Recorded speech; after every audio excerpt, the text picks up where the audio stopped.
All right. It looks like we are live. It feels like we are live. Do you feel like you're alive, Stevo Hayes? Dude, I do. It is Feel Good Friday. Feel Good Friday. Feel Good Friday. Yay. That's right. Feel Good Friday because we're leading into Martin Luther Monday. Martin Luther Monday. That's right. Did you This get an is a extended holiday. weekend? Happy holiday weekend. Yes, I Come on. do. Come Thank you, on. Martin Luther King Jr., for the extra day of off, but for much more than that. We'll get into that Yeah. momentarily. Yeah. So this is Joseph MoJOE McCarthy with Steve Hayes. We are together, what we used to call modern day nerds, but we've realized we are really old school nerds. Yeah. Right? So this is our third take on this particular platform. We are multi-streaming even as I speak on the Wisdom platform, which is social audio only, as well as through the advantages of modern technology, multi-streaming on LinkedIn and YouTube and X, Twitter, whatever you might want to call that, Facebook. And I would add more, but then it costs more. So, we'll just go with what we got. And I'm down here in Southern California. And Stevo, where are you this fine day? I'm up in the Great Pacific Northwest, up by Seattle area. Pacific Northwest. So we're covering the West Coast, man. We got it top to bottom. Right. We got the left coast covered. I don't know about you right coasters, but I bet you it's a lot colder where you are this time of year. I know it's funny today because it hit the on the radio today. They're talking about, hey, stay safe and stay inside. And I'm like, it's 20 degrees. I mean, you and I both grew up in the Midwest. It's 20 degrees when we talk about staying safe. I'm like, really? Yeah. That's when in the Midwest, they start putting long pants on at 20 degrees. That's right. But only for half the day, because then once the sun comes out, then you go back to your shorts. Mm-hmm. Yeah. I do remember one brutal morning, Montana, where I grew up, delivering newspapers, and we had to have all the newspapers on the porches by 6 a.m. And it was windy and icy, and I can't remember how many times I fell underneath that bag of papers. And then I would have to crawl out from underneath the bag because I couldn't stand up underneath the weight on the ice. And I'd have to pull the bag off the ice and put it back on. And I got to this one door, and a lady behind a very thick screen, I couldn't even see her, I could just hear her voice, comes to the door and says, "Sonny, aren't you cold?" I said, "Yeah, of course I am." She goes, "Do you know how cold it is outside right now?" And I said, "Please don't tell me." And she goes, "I just heard on the radio that with the wind chill factor, it's 40 below zero." And all of a sudden, my whole body just went. Yeah. I knew she was going to tell you. When you said, "Don't tell me," I knew she was going to tell you. Don't tell me. And just by knowing how cold it was, I actually got colder, and I didn't even think that was possible. But here I am to tell the story. How about that? You survived 40 below. I remember at the school we went to, I remember one winter when it was 100 below zero wind chill. It was wind chill, but it was still way below zero, dozens of degrees below zero. But the wind chill was 100 below. So I put my jacket on just so I could say I walked in that stuff. Right. And people don't believe it out here, but I mean, you remember when you take a glass of water, throw it up in the air, and it disappears, it dissipates, it turns to snow. Where'd it go? It's gone. Yeah, like that. And every time I get in a situation like that, I do it again because I'm like, I must be fooling myself. That didn't really happen, did it? I've done it several times. I'm like, every time it just disappears in the air, freezes. Yeah. Yeah. For those that don't know, Stevo and I met in college in Minneapolis, where they know how to do winter there. They do it very well. Man. And very long. Long, right? I do remember one storm, Stevo, and I can't remember exactly what year it was, but this would have been in the mid-1980s, maybe late 1980s, where it dumped like 22, 23 inches of snow overnight and just shut the whole city down. And we could walk from our campus to downtown. So we're like, there's no traffic. I mean, even the snowplows couldn't even work in that conditions. So we just walk right down the center of the main street through these major skyscrapers. It was like living in a different world there. Cool. Yeah. I remember when I came out here to the Northwest, my wife was from out here, and we had just gotten married. She moved out to her, obviously I was working out in Wisconsin, and we went home for Christmas. And it was the snowmageddon of 95. You can tell you're getting old when you start saying stuff like that, right? Yeah. And so I remember back in the day, we didn't have cell phones back then. So I heard my name over the PA, which was pretty awesome, with Steve Hayes. Please pick up a courtesy phone, and I pick it up, and it was her dad saying, "We can't come and get you. We can't. All the roads are ice." And I was like, "There's no way I'm staying at the airport for Christmas. There's no way I'm stuck here, right?" So I went down to the rental car. Nothing was moving. There's no buses, no anything. So I went and got a rental car, and they said, would you like chains? I was like, chains? I mean, I had no idea what those even were. Chains. We didn't wear, I said, is that a front wheel drive? They said, yeah. I said, I'll take that. And Joe, it's a 20-minute drive. And it took us over 4.5 hours to get there. I mean, but the cool, crazy part is, like, if you ever seen I Am Legend with Will Smith, when everything is, it looked like the apocalypse. Right. The road was so icy. It wasn't so bad for us. I knew how to drive in it. But out here, you said Minnesota does storms well. They don't do storms well out here. People parked the car in the middle of the highway, and it wasn't even by an exit. They parked I don't even know where they went. They left the car in the middle of the highway. And so I was driving through this like a parking lot. It was just, I was going 4, 5, 6 miles an hour, going around all these cars. They just abandoned the cars in the middle of the highway. And where did they go? Exactly. They disappeared like the water when you throw it in the air. They disappeared too. That's right. They opened their door and poof, just turned. I made it though, but it was just like in Minneapolis. The cool part about being snowed in, you feel like it's okay for you to chill. It's okay for you to, no pun intended, it's okay for you to relax. You can't go anywhere anyway. And I just think we should have that mentality more often. Like, why do we have to wait for Snowmageddon to hit before we can give ourselves the freedom to relax and to enjoy life and to enjoy the company around us? But those were some good memories.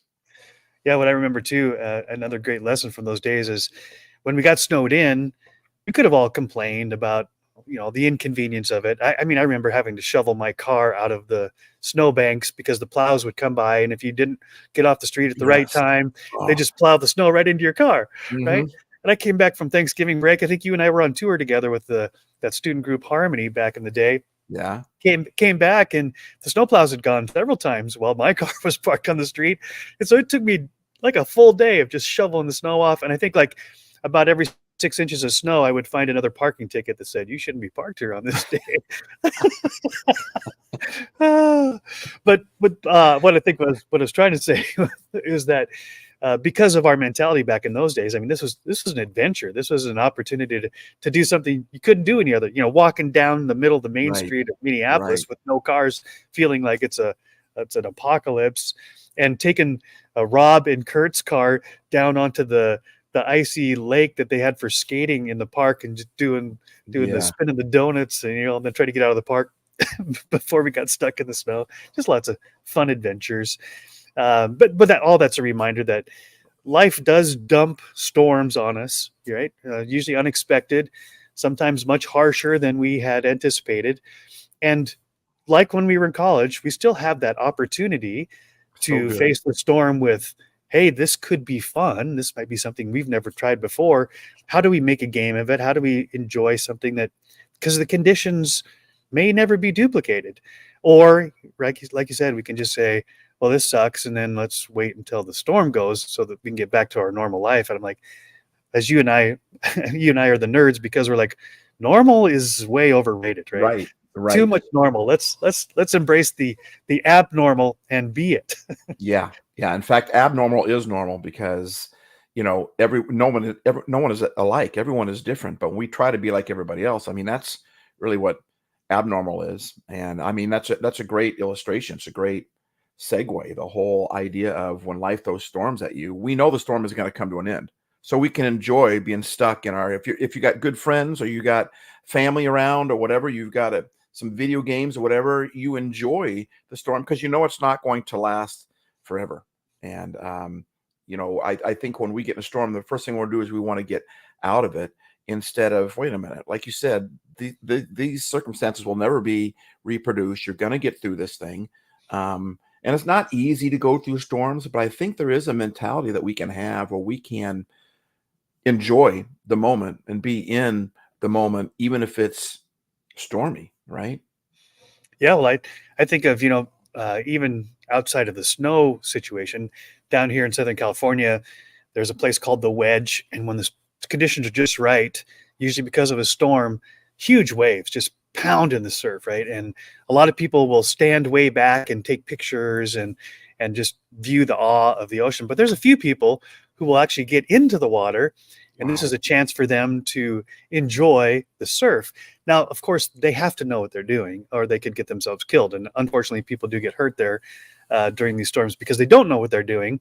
But again, this invitation that when life throws stuff at us, if we are prepared, right? If we're not taken off guard, if we can draw on the experience that we've had in the past and realize, hey, I've survived lesser storms. What can I do? How can I make this an adventure as well? And so it's not just about enduring the storms, but sometimes it's riding the surf because it is There you these go. crazy conditions, right? That I might not get to do this another time. And you think of sea captains, the stories they tell are the ones when the swells were huge and they thought they were going to die and they figured out how to ride the storm out. And then those are the great stories that they tell. Yeah. One of my favorite pictures I saw a long time ago. I'd love to get it. It's a picture of this great big huge storm where the huge swells, right? And there's a lighthouse there, a great big huge black brick lighthouse that just goes up forever, you know. And the waves are just hitting way up on the lighthouse, and the waves are coming all around, splashing around. I mean, it's monumentous. It is gigantic. It is, what's the word I'm looking for? I mean, it's epic. These waves are just like almost engulfing that lighthouse. But on the other side of the lighthouse, where the waves can't reach, there's the guy that's in the lighthouse, and he's having a cigarette break. He's smoking a cigarette while the storm is going on around him because he knows he's safe. He knows nothing's going to knock that lighthouse down. And I mean, that brings comfort to me to just know that, you know, if you're prepared, if you've got good people around you, I mean, look at all the things that we've gone through, and we have made it through everything that we've gone through. That's why we're still alive, you know. And that picture just, it brings comfort to me too. I think a lot of times my biggest problem isn't the storm. It's my perception of the storm and my reaction to the storm, to be honest. Certainly. Yeah. It's very natural for us to think when things go south that somehow it's bad, it's not good, and I'm going to die, and it's going to be the worst case scenario, and things are going to fall apart, and it's the end of the world as we know it. But as the song said, I feel fine. How do we feel fine? I'm not talking about being ridiculous or being just denying the fact that the conditions are harsh, but just understanding where are those spots where I'm safe. Who do I want to be with? Who do I want to ride the storm with? Can I learn to ride the surf and make it actually fun rather than scary? And that, of course, that takes a lifetime of experience and then reflection and understanding how far we've come. But I think that's the adventure that we're all called into, that the storms come and go. Are we just going to hide out? Are we going to just hunker down? Or will we embrace the uncertainty of the storm and say, hey man, how can I really grow and learn and try something new and experience something I wouldn't experience in any other condition? Which I think is a great segue into what we want to talk about today with Martin Luther King Jr. So there's no way that I can fully understand the conditions that produced Martin Luther King Jr. But I know the history, but I only know it as an observer from the distance, right? But he was living in it, and is, in spite of the fact of all of the beautiful things that he said and did with his life, he was in the midst of a chaotic storm, and some of it was incited by his own words, that the people who didn't want the type of world he was talking about, some of which were like from his own community, he was facing criticism and haters and detractors. And of course, as we know, it was even killed for his beautiful ideas of unity and progression in our society. And so as we move into the Martin Luther King Jr. holiday this weekend, I think it's a great opportunity for you and I to discuss, you know, what can we learn from the Martin Luther King Jr.'s life, not just his speech, but also his actions, and how he actually not only dreamed of a better future, but did anything and everything he could to bring people along into that vision, into that dream that he had. Yeah, well, I mean, I was going to say this earlier, and now it comes up again. But you know, we get the day off on Monday, but he paid a pretty large price for us to have the day off on Monday, right? And it wasn't just his life. I mean, his life when it was ended, it was also his life when he lived it. I mean, when his life was ended, it happened like that. It was a gunshot. He was gone up in heaven, right? Now he gets to look back on his life and go, hey, you know, we did it, you know. But the life that he had to live before the gunshot actually was, I mean, like you said, I don't know the whole thing. I wasn't there, but I can only imagine what he had to go through. And even watching movies about his life and documentaries and such, you know, even the people that were in his camp, like you said, he was in, you want to talk about a storm. He was in a storm. In fact, he said at one point, I heard a documentary of another person talking about him, and he'd like to go to these little cafes in these small towns back in the places that are, you know, diners, dives, and whatever, right? And he'd always say, "Hey, you want to go there? We can get something to eat before they arrest us." I mean, seriously. I mean, everything. I mean, he had the law after him. Even people in his camp that agreed with him, that wanted equality and justice, didn't like the way he did it. You had a whole bunch. You got Malcolm X, who went at it a completely different way, and you had his followers and Martin. I mean, Joe, I don't know how in the world he survived that storm. And if he just would shut his mouth, if he just would shut his mouth, it would all go away. Hmm. You want to talk about a man of honor and distinction, and a hero. And, you know, we've described, you and I both come up with a description for a hero. It's a person who does the right thing at the right time for the right reason. And, you know, there's a statement that's been around for hundreds or maybe even thousands of years from the Bible that just said, greater love has no one than this, that a man laid down his life for his friends. And he laid down his life for a bunch of people he didn't even know. And I think it was because he had a dream. What else would cause you to do that? Yeah, agreed. And that's a great way to push this conversation into this idea of dreaming. So, dreams are really a manifestation of our imagination. And our imagination can go any direction at any time. We know when we sleep, our imagination takes over and creates realities that have nothing to do with the laws of physics. In fact, everything's morphing and changing. If you can even remember your dreams, generally they are pretty bizarre based on our understanding of our reality. Yeah. But how do we? So, Steve, I'm just really curious. I'm really interested in how do we take this inspiration of Martin Luther King Jr. and just imagine, how did he first come up with a dream? Because he's imagining a reality that doesn't yet exist, but believes so wholeheartedly and soulfully in this vision of what could be, in spite of all of the evidence to the contrary, that he pursued it with all of his heart, as you said, in spite of, or perhaps even because of, the negativity and the pushback and the resistance.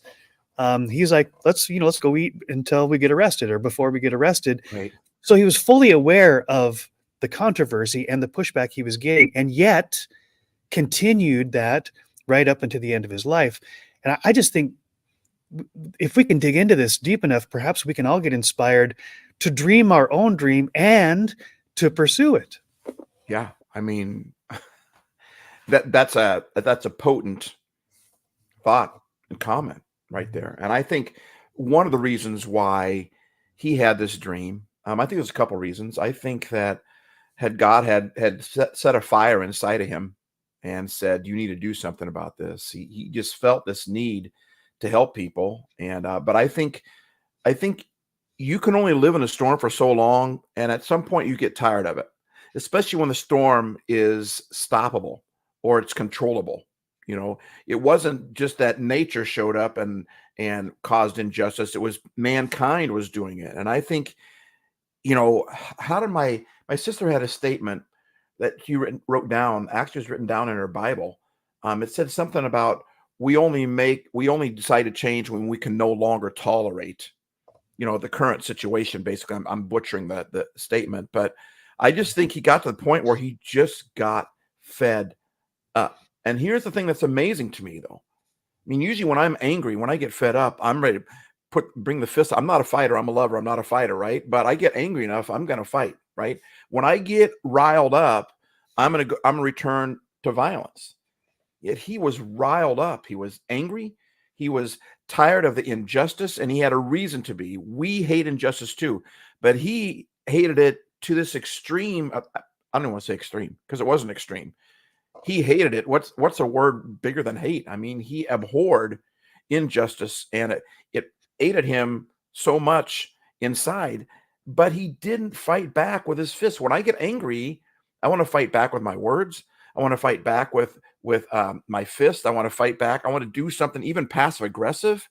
And yet he took the stance of, you know, hate can't drive out hate. Only love can do that. And Yeah. darkness can't drive out darkness.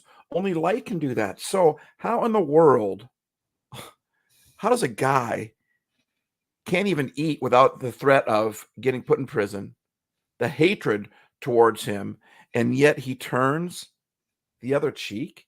That's the part that's amazing to me. And that he stuck with it. He never quit. He just kept going on. What an amazing human being. Yeah, and it is remarkable. And I mean, there are not many people in our history that we celebrate with a national holiday.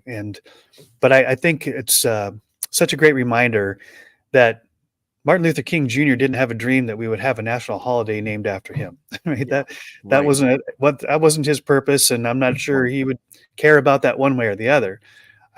Based on what I know of him, which again is very limited. But he did care about, as you said, he did care about the conditions and the treatment, not only of himself, but of his loved ones, his family, and as you pointed out, even people who didn't agree with him and who treated him poorly.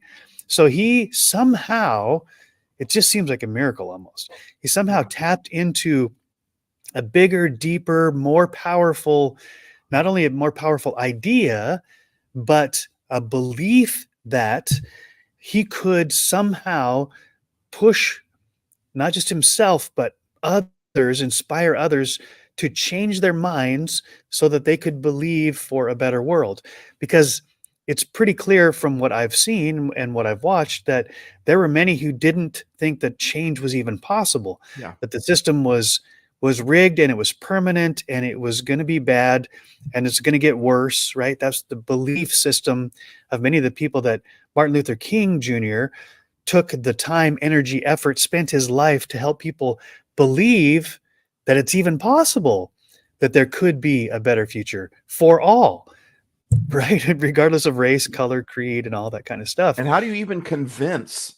How do you convince people that believe that? I mean, he constantly faced a resistance, but even resistance from people that want to believe what, but they don't believe it. And so you got to convince your own team that we can make a difference. When I guarantee you, he felt doubt too. I know there's moments when he felt doubt, and I think there's got to be a ton of heroes out there that don't get any spotlight. They were the ones that encouraged him when he was ready to quit. In fact, the whole "I have a dream" speech, he wasn't even going to give that speech.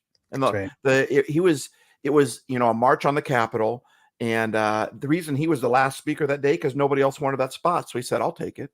And he was only supposed to have like 4 or 5 minutes, something like that. He went like 15, but as he was going, it was Mahalia Jackson, a gospel singer behind him, that said, "Tell him about your dream." And she must have heard him preach or something like that. Like, must have been and so that's where I Have a Dream came from, because somebody else pushed him to share that. And I think the heroes that I would like to honor here, and we don't know who those people are, but the people that, and I would say this, because the people that are alive today that are doing that. And a lot of his people that knew Martin Luther King are alive today, and they're sharing their story, right?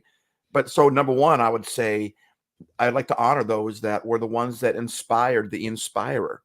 They're the ones that kept Martin Luther King going. And then I would bring it down into us personally and just say, but when we encourage people, we pour courage into them. That's what the word means. When we encourage somebody, we pour courage into them. I've talked with, before in live cast with you, but Joe, that's one reason I can survive, because I've got friends like you. I've got a handful of friends, not a lot, 3 or 4, something like that. And you're one of those friends in my life that have inspired me, because inspirers get discouraged too. We only see them on the stage. We see them when they're doing their videos. And I've made it a point when I do my social media to also do social media when I'm not on top of the world, right? Because I think people need to see reality. They think they need to see humanity, but when we encourage people, that's what a hero does. And it's a lot bigger than we think. And I just think that's pretty cool. The people that inspired him to keep on going? Yeah, well, I love what you're tapping into here, Steve, here, because what I'm hearing as you're talking is the dynamic tension between I and we. So his Mm, speech, Martin Luther King Jr., was, "I have a dream." He didn't say, "You're supposed to have the dream," or "This is our that's good. dream."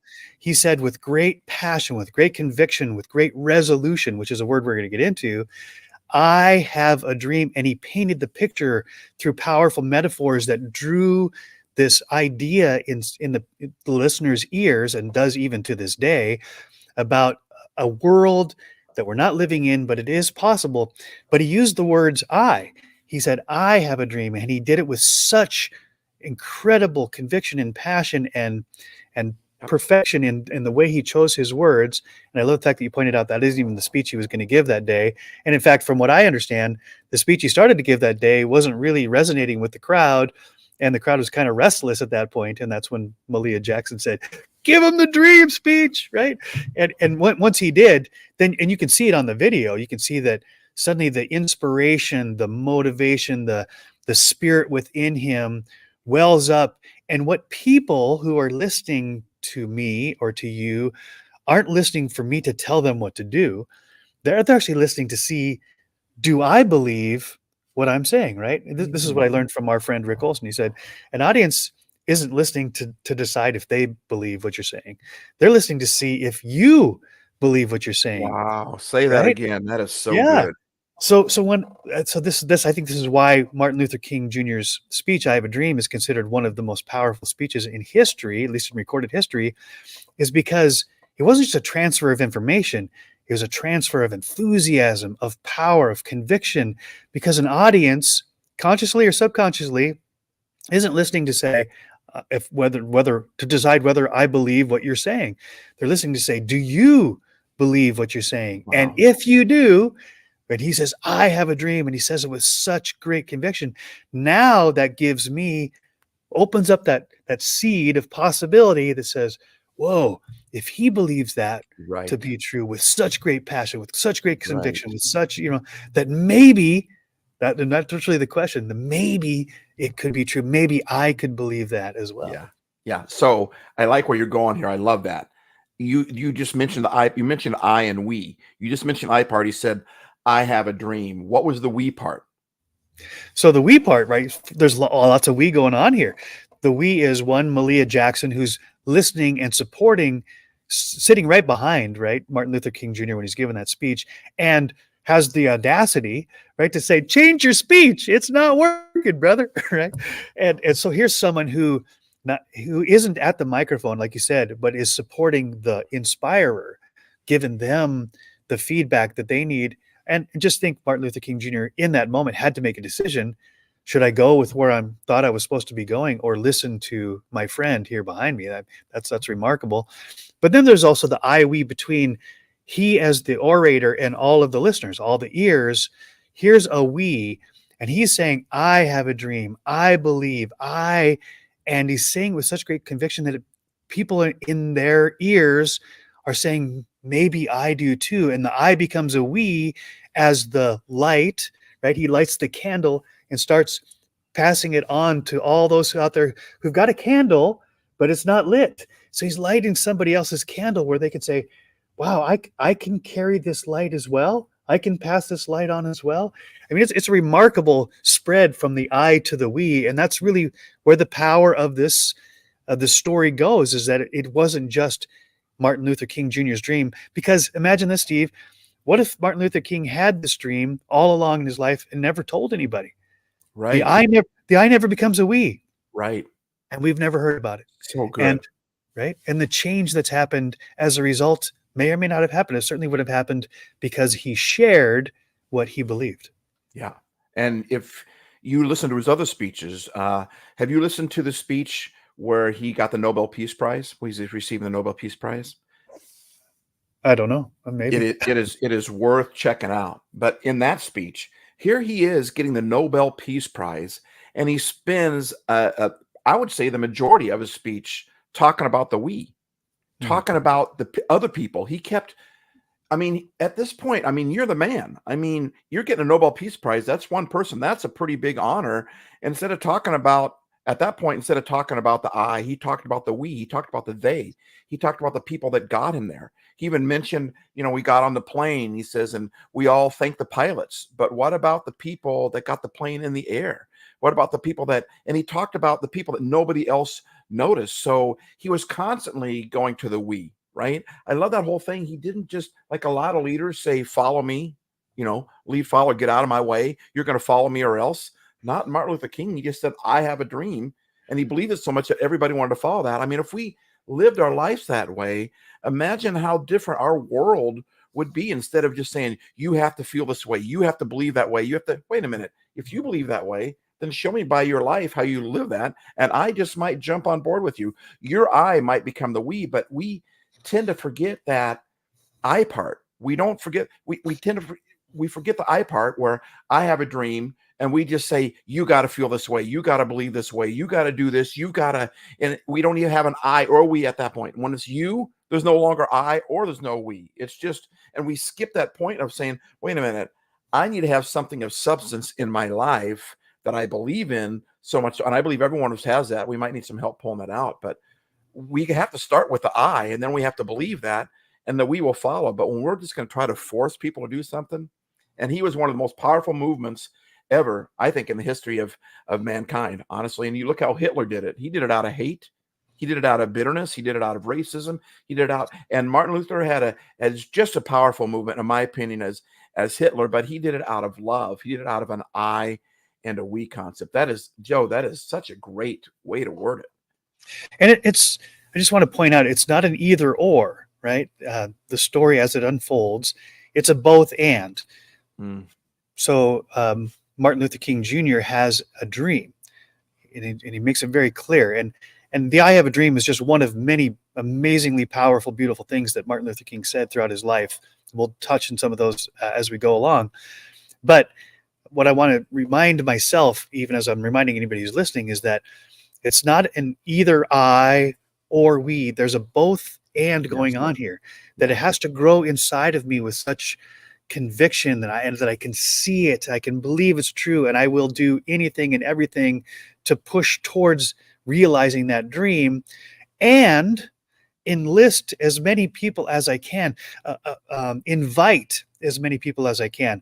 Right? So you talked about two different kinds of leadership. There's one that is force and power. You have to, right? You don't get a choice.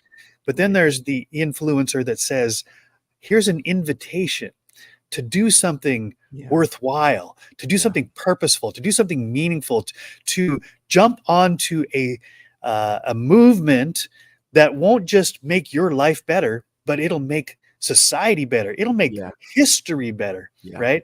And so it is that spreading, that germination from the dream that God has given Martin Luther King Jr., and I believe God has a dream for each of us, and not only absorbing it and allowing me to believe that I can do that, or that it can be true, but then inviting others to dream your dream. Let's work together. How can I help you fulfill your dream? And you can help me fulfill mine. And maybe, just maybe, we'll leave a legacy beyond the 40, 50, 60, 70 years that we walked the earth.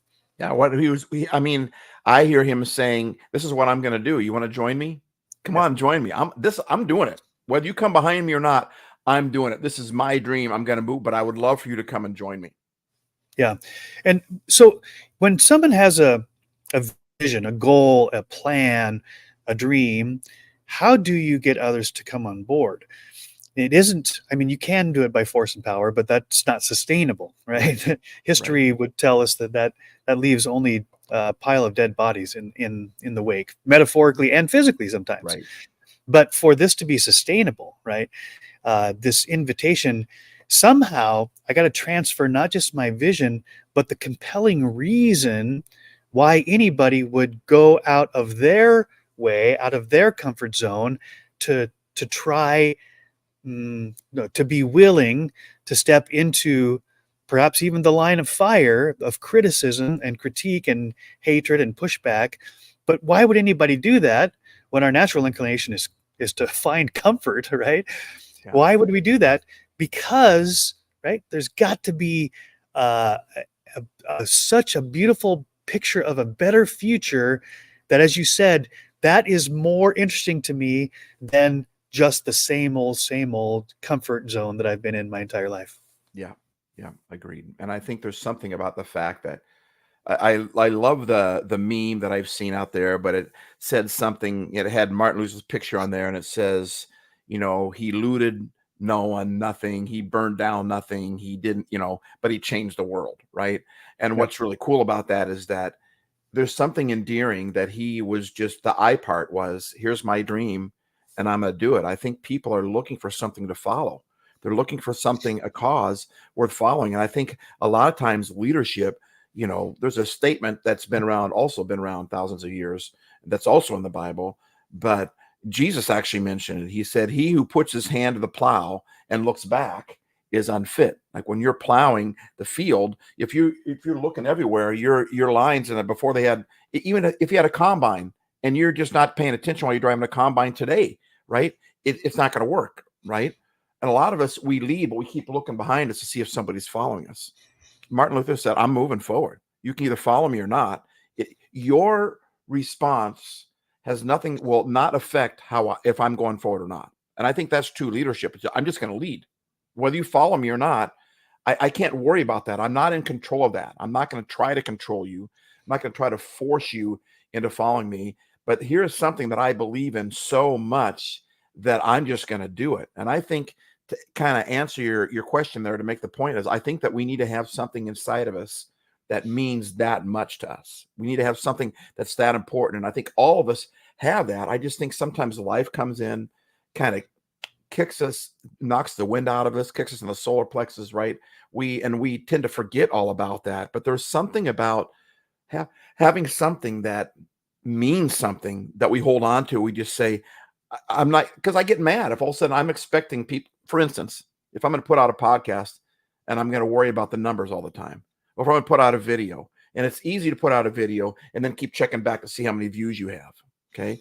And there's a lot of times both you and I, because we've talked about this, Sure. me more than you, but you and I have both been like, where's the numbers? Why am I even doing this? But then you come to the point, I'm not going to look backwards and go, is anybody following me? No. If this is important to me, then believe it and move forward, and that naturally. But if you're expecting people to follow you, people just don't want to do that, But if you're just saying, I'm going to move forward, and whether you follow me or not, people, I think they get on board with that. Is that making sense what I'm trying to say there? Yeah, well, so the picture I had in my mind is that, well, a couple things. One is, my responsibility is the effort, right? Not the outcome.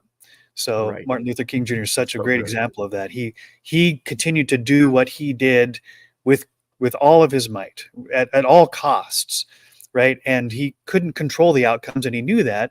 So he just concentrated his time, energy on the effort.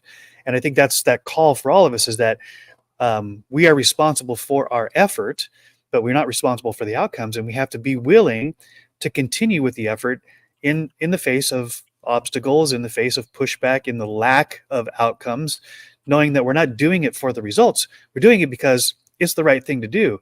This ties right into many of the Martin Luther King quotes that you quoted for me before we even went live here, is that it's about a conviction. So in essence, as the leader, Martin Luther King Jr., he's also a follower. What's he following?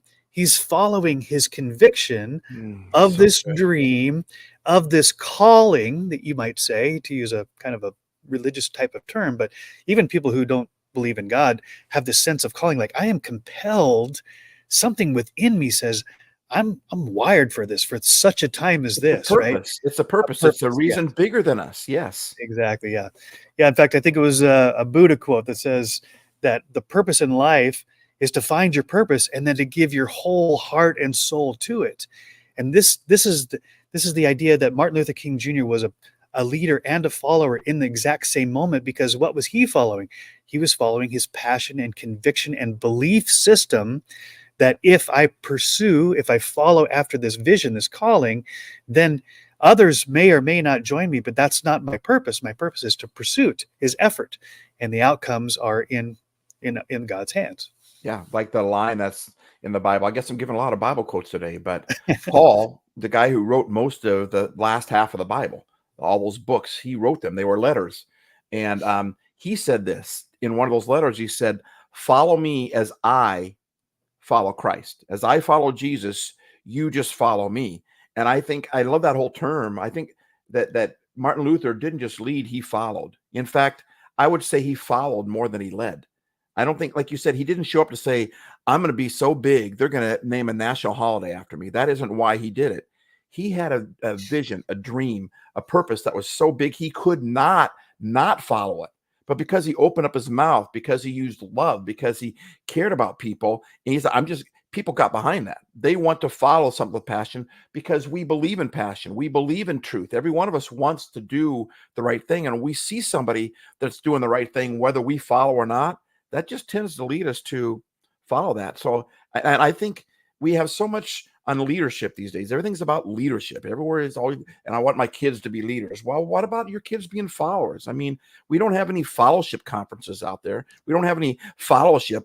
People aren't bragging about, "I'm a follower," but good leaders are good followers. You can't lead if you don't know how to follow. And I love that imagery that you give there of Martin Luther King was a leader, but he was also a follower. And that's why he led, because he was following something bigger than himself.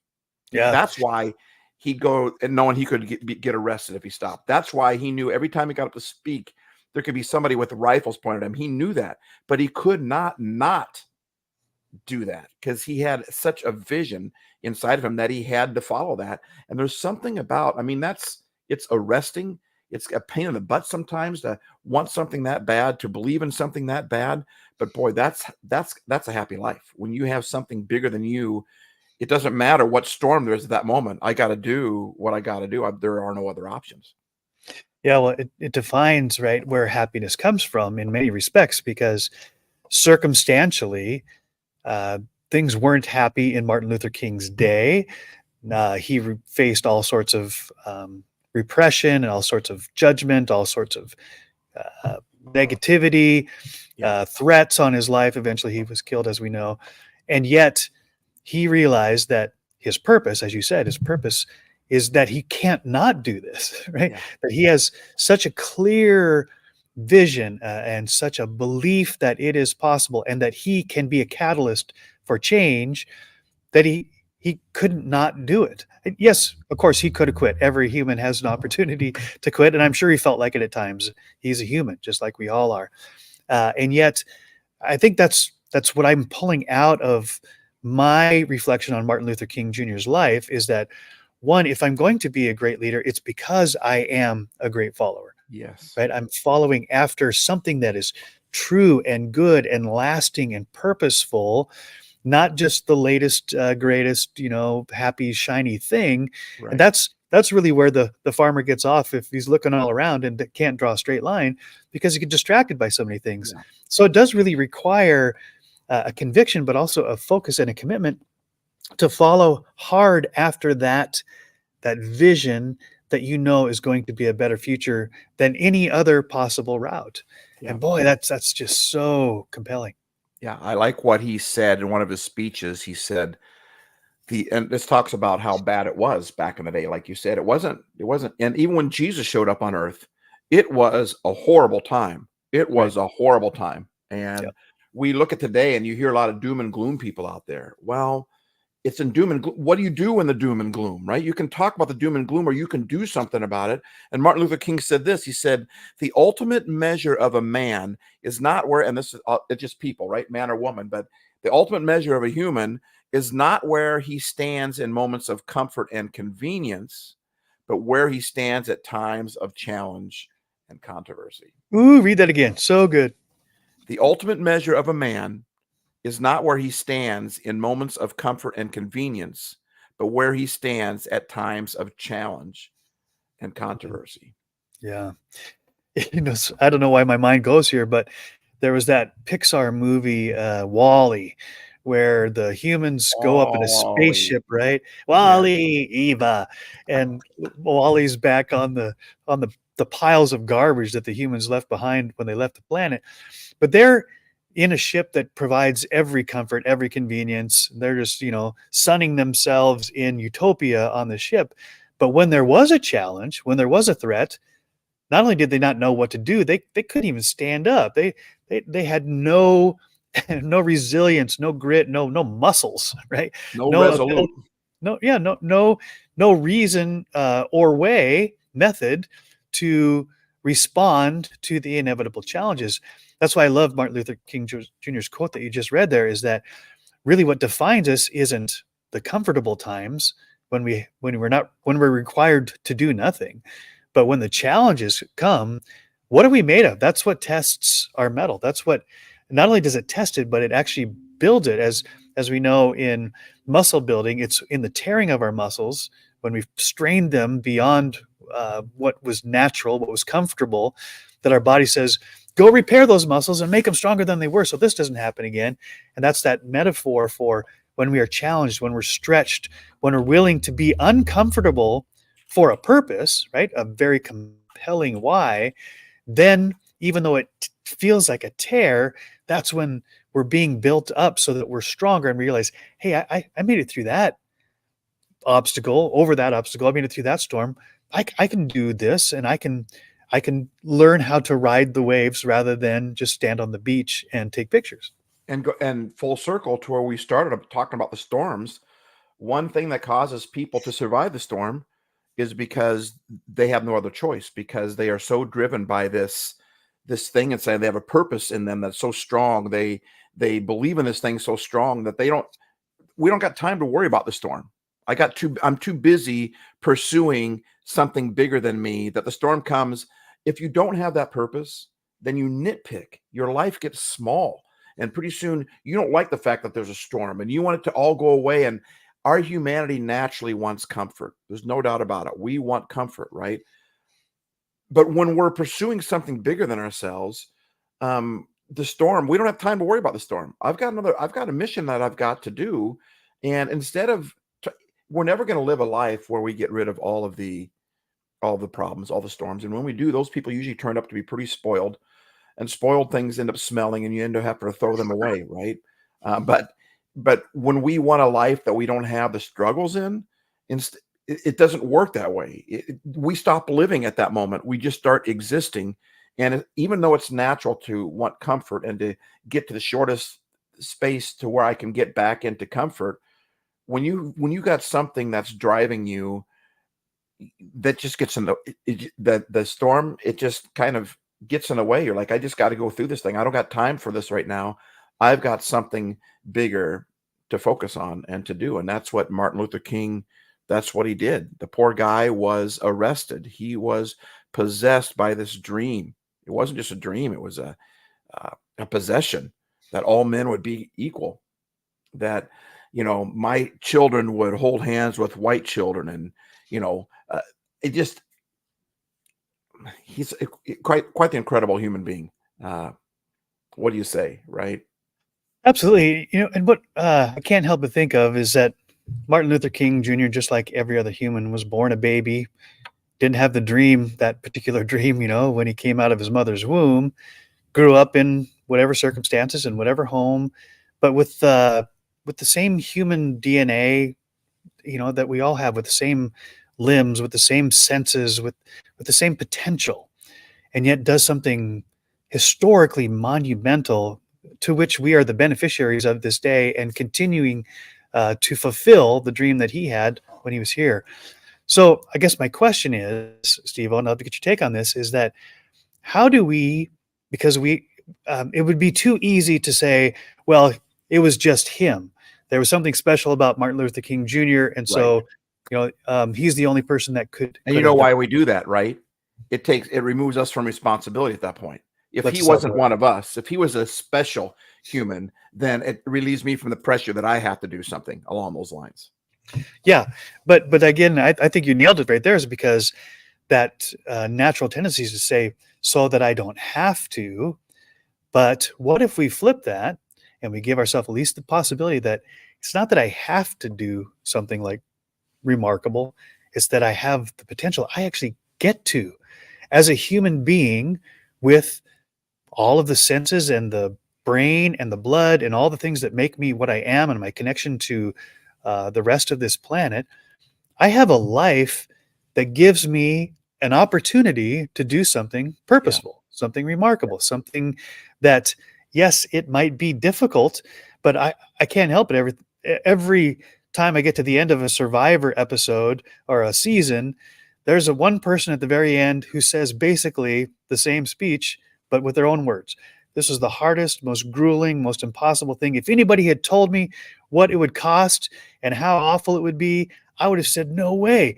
Not only does it sound awful, but I don't want to do it. And I probably couldn't do it. And yet here I am. It's the best thing I've ever done. And some of them actually go back and do it again. And first of all, I think like, well, that's what parenting feels like oftentimes. But I think that's that invitation, that reminder that life is going to be challenging. It is going to be difficult. There will be the naysayers and the pushbackers and the fighters who are really testing to see, do I believe what I say I believe strong enough to push through the storm so that one day at the end of my life, will I be able to look back and say, yeah, it was way more difficult than I ever imagined. If you'd have told me all the stuff that I had to go through, I'd say, no, I'm not even built to that. I can never do that. And here I am. It's the coolest thing. It's the best thing. So how do we cultivate that, Stevo? I mean, how do we tap into that same potential that was in Martin Luther King Jr., that's in all of us, to dream big dreams and then to pursue them even in the face of adversity? Well, you look at all these heroes. You said it earlier. You said Martin Luther didn't do this so that he could have a national holiday named after him. He never thought he was going to be big time. He just saw a need. He saw someone he wanted to help. Mother Teresa, she didn't plan on making the change she did. She just saw a kid who needed a house, needed a place to live. And she said, why isn't anyone doing anything about this? And I think God was like, why aren't you doing something about it? Right. And it's easy to sit back and say, boy, we need another Martin Luther King Jr. Well, you're that. Martin Luther King was just a human being like you are. And he just made a choice to serve somebody. Here's the good news with all that. I don't know if this is answering your question or not, so you can ask it again if it isn't. But the good news is it's not difficult. All Martin Luther did is he saw a need and he went to do something about it. All Mother Teresa did was she saw a need and she just tried to help.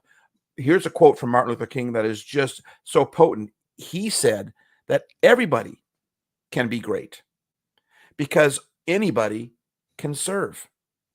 You don't have to have a college degree to serve. You don't have to make your subject and verb agree to serve.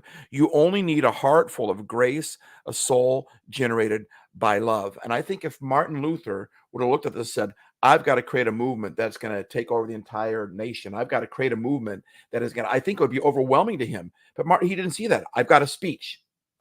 He just gave a speech, right? Rosa Parks had no idea when she sat in the front of the bus. She had no idea the movement that she was creating. If she did, she would have been afraid to do it, and she might not have done it. The point I'm trying to say is what we've already been talking about. It's following, it's serving. Every one of us can serve. Every one of us can encourage, and we don't know the person that we encourage, how many times that person went to encourage somebody else or they didn't quit because of our encouragement or maybe a few other people's encouragement. And all Martin Luther did was the same thing that Mother Teresa did, the same thing that every hero, every revolutionary ever did. He just served. He just saw people that had a need and he served. And that's what makes us great. We want to judge it by the numbers of people behind it. We got to stop that. That's this whole social media environment. What if we didn't know how many people watched our videos? Would it change anything? What if we didn't know how many people listened to our podcast? Would it change anything? What if we had no way of judging what we did? Would we do it anyway? That's what I want to be. I want to be a person that has a purpose so great that it doesn't matter what anyone else does. And what Martin Luther King is doing here is he says anybody can be great because anybody can serve. Find someone who needs something and serve them, love them, help them. And if nothing else, just don't jump on the hate bandwagon. Just don't jump on the division bandwagon. He also said, let no man pull you so low as to hate him, right? He was all about love. So I think, bottom line, to answer your question as good as I can right here, is just love. Just serve somebody, just one person. Don't worry about if it goes big or goes viral. Just the best YouTubers are those that do their thing and they never went viral.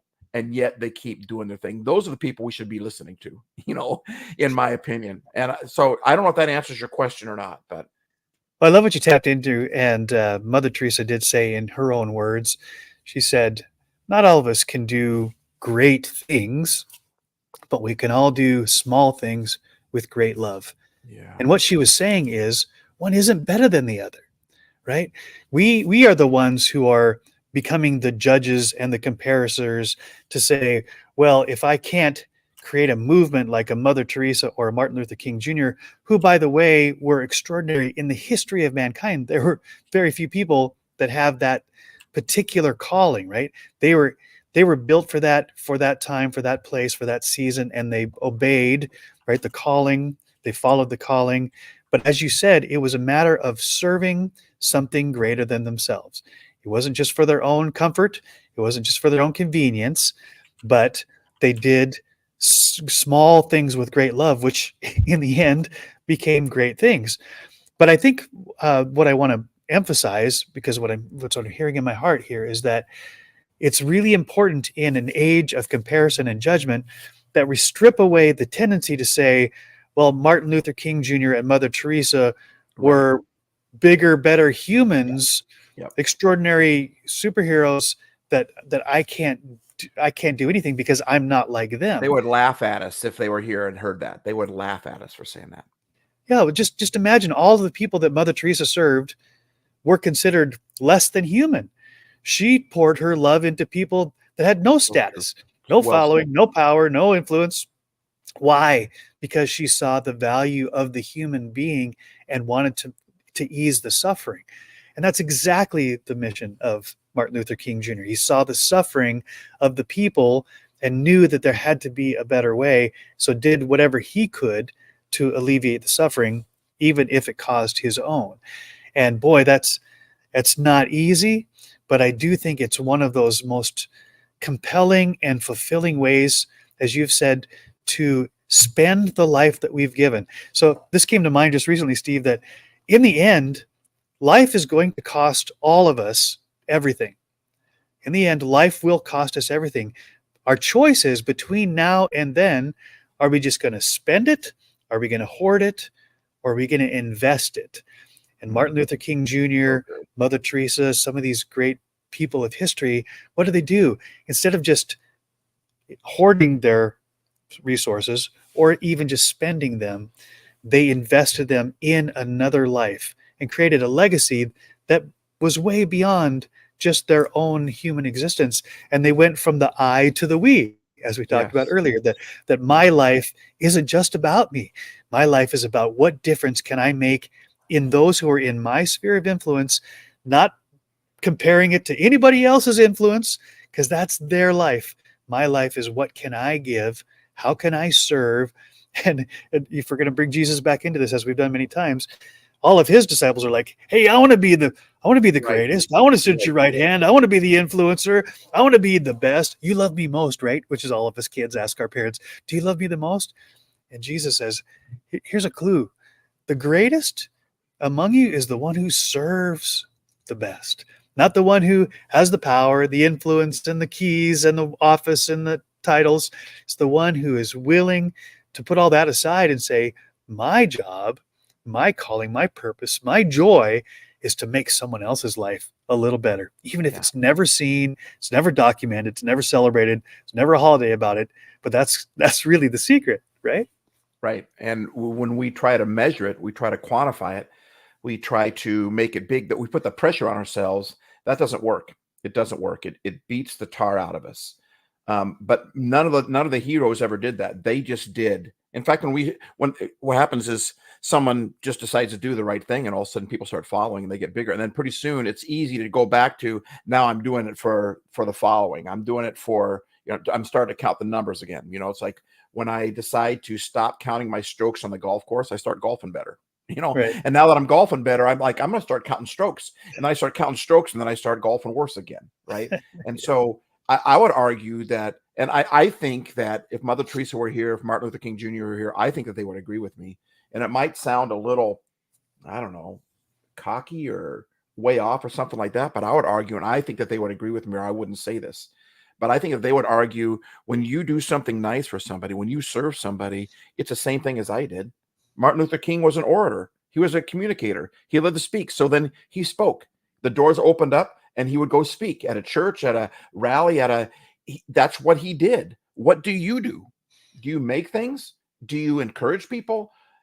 They're all the same acts. Just because someone gets a bigger number, get a bigger, does not mean that their thing was better than yours. I mean, I think that Martin Luther King, I wonder if he ever rolls his eyes and, or rolls over in his grave, or he's up in heaven looking down at us, and he just, here we are celebrating Martin Luther King Jr. Day, and we're trashing somebody, or he loved those who hated him. He said, let no man bring you down so low that you hate that person, right?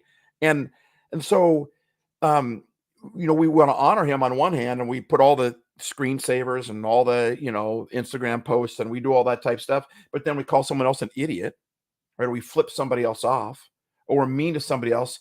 It would be like honoring Mother Teresa and then walking past the homeless person on the street, or ignoring the child there that's got so my whole point is, if we're going to honor Martin Luther King Jr., if we're going to celebrate that day, I think they would say the best way to celebrate it is you just go serve somebody, just go love somebody. And it really is that simple. Don't worry about the numbers. Don't worry about how big it gets. It's not about that. It's about serving people. And when you serve people, you always win. You might not get noticed. Doesn't matter. It'll come back. It's called karma, right? It's called whatever you want to call it. You just serve people. Just love people. And if you're going to honor somebody that loved people, then do it by loving them, not by saying, oh, that guy was great, and then go out and, trash somebody else. Does that make sense? Yeah, very much so. And, as I'm thinking about Mother Teresa and Martin Luther King Jr. and Jesus himself, what they saw, and so it guided their life, right, to talk about them as a follower. What they saw was the dignity and value and worth of every human being, regardless of their status, creed, color, bank account, followership. There was nothing, right? There's nothing about one human that made them more valuable, more worthy of dignity and respect and love than any other human, right?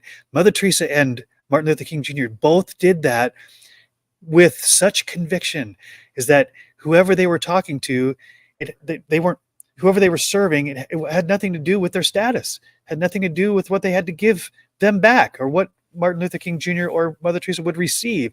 They gave because they saw what I want to see in every human being is the worthiness, the value, the dignity, and believe that every single person deserves to be loved just because they are, because they are human, right? And that's love well. Yeah. Yes. I'm going to close out here. We're right at an hour, and we could talk at length. You and I have no problem with the talking part, but it brought to mind lyrics of a song by Martina McBride, which are really challenging, but I think appropriate. And she sang this song called Anyway, and she wrote, "You can spend your whole life building something from nothing. One storm can come and blow it all away. Build it anyway. You can chase a dream that seems so out of reach, and it might not ever come your way. Dream it anyway." Wow. Right? God is great, but sometimes life ain't good. And when I pray, it doesn't always turn out like I think it should, but I do it anyway. I do it anyway. She said, "This world's gone crazy, and it's hard to believe that tomorrow will be better than today. Believe it anyway. You can love someone with all your heart for all the right reasons, and in a moment, they can choose to walk away. Love them anyway. God is great, but sometimes life ain't good. When I pray, it doesn't always turn out like I think it should, but I do it anyway. I do it anyway." The final verse is, "You can pour your soul out singing a song you believe in that tomorrow they'll forget you ever sang. Sing it anyway. Yeah, sing it anyway. I sing, I dream, I love anyway." I do anyway. That is so That is so spot on. And when you take the pressure off of you have to score a certain round, when I score on the golf course, it changes my game. When I take the pressure off, I have to have this many views, or I have to get this big, or I have to. That's a terrible pressure, and it will bear you down. It will beat you up, right? But when you just serve to serve anyway, love well, love well. Yep. Yeah. So if you who are listening, who have tuned in, thank you so much for your participation, and those who hear it We afterwards. appreciate it. If you want to do anything to honor the legacy of Martin Luther King Jr., of Mother Teresa, of all those who have gone before us, to give us a world, right, that's much better than we might have received, because if they hadn't done what they did, our job, like Stevo's shirt says, is to love well, right? We don't have to do great things, but we can do all the small things with great love. So I challenge you, don't do it for the outcomes, do it because it is the right thing. Follow your heart. So until next time, this is the Old School Nerds, Joseph McCarthy Do it and anyway. Stevo Hayes, right? Do it anyway. Encouraging each other and encouraging you to just do it anyway. Love well, love each other, be kind, and be kind to yourself, be kind to others. Until next time. Until next time. Thanks for joining us.